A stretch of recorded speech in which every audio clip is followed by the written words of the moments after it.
waan salaamayaa dhammaan taageerayaasha xisbiga waddani ee xaafadda cabdiqaadir koosaar gaar ahaan garabka haweenka xafiiskan furaya iyo haddii la ka dhigay taageerayaasha guud ahaan xaafadda ee iyagu is abaabulay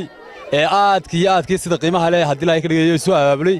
ee sida waddaniyadu ku jirto xisbiga waddani u taageeray iyagoo aan wax abaabulo sida xisbiga kulmiye meesha uu xafiis yar ka furayo 5 maalmood ka hor buu ka sii shaqeeyaa iyadoo idinkoo aan leeyahay ka sii shaqeyn idinkoo aan cidina idin soo dhex gelin annagoon habeenkii waxba soo rarin iyo aad idinku xafiisyadiinna abaabulateen aad iyo aad baa ugu mahadsantihiin waxaan idinka doonaynaa sidaa u abaabulantihiin inaad 6 subaxnimo kiyuga haddii ilaahay ka dhigo 10 subaxnimo inaad guusha xisbiga waddani inaad dhalisaan baan idinka rajaynaynaa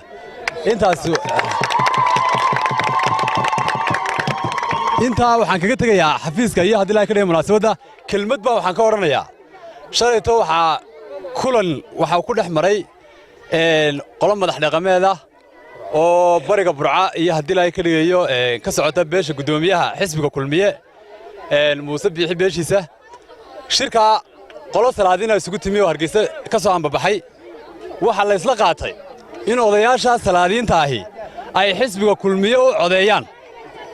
laakiin la islama qaadan in bariga burco uu u codeeyo xisbiga kulmiye la islama qaadantaa waa annaguna waannu taagannahay fartayadana annagaa leh miisaanka iyo cududda uu haddii la ka dhigay xisbiga waddani ku haysto bariga burco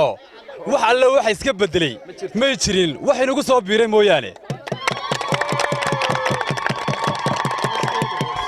waan hambalyaynayaa kulanka noocaasa ee shirbeeleedka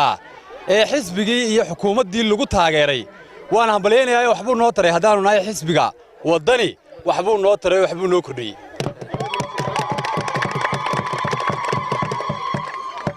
kelmad kafsanana waxaan odhanayaa guddoomiyaha xisbiga kulmiye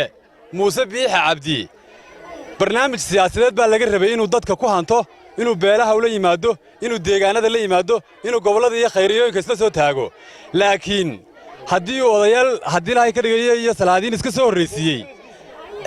waxaan qabaa inuu barnaamijka xisbiga kulmiye siyaasigaa ku qancin kari waayey beesha bariga burco oo dabadeedna uu odayaal iyo haddii ilaahay ka dhiga madax dhaqameed iyo tollaay hoose uu la yimi taasaan qabaa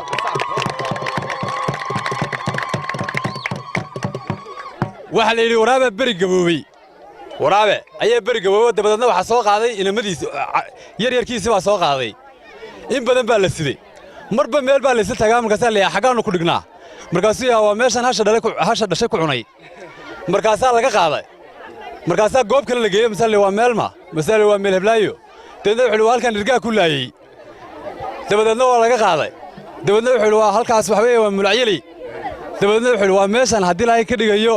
geela haddii ilaahay ka dhigayo gurgurshaaga kaga cunay marba markii ay ku daaleen ayay yidhahdeen war xaggaannu ku geynaa dee kugu daalee wuxuu yidhi waar meelna garan maayo sidsida buu yidhi sidsida odaygii muuse bixi waxay kaga ururtay waar meelna anigu waxba ku qancin kari maayee ilma adeerayaal meel walba ila tagooo madaxweyney raaco maalinna madaxweyne ku-xigeenkii somalilan buu u sii wadaa boorame iyo haddii ilaahay ka dhigayo dila iyo lughaya maalinna axmed silaanye iyo maxamed kaahin buu soo wadaa iyo cuqaashi iyo salaadiintiiyo isidsida bay ku jirtaaye haddii ilaahay ka dhigayo waxaa inoo ballana murashax isagu dadka u tegaya murashax dhallinyarada salaamaya murashax gogol u taallana meel walba murashax isagu dadka qancinaya cabdiraxmaan maxamed cabdilaahi isagaa meel walba istaagaya isagaa goob walba lagu soo dhowaynaya kaasaa madaxweynihii jamhuuriyadda somalilan noqon kara waana ku saxantihiin taageeradeediisa aad baan idinku mahadnaqayaa wada shaqayn wacan 30 habeen barbarkay ka baxdaa waa bakay la qaleen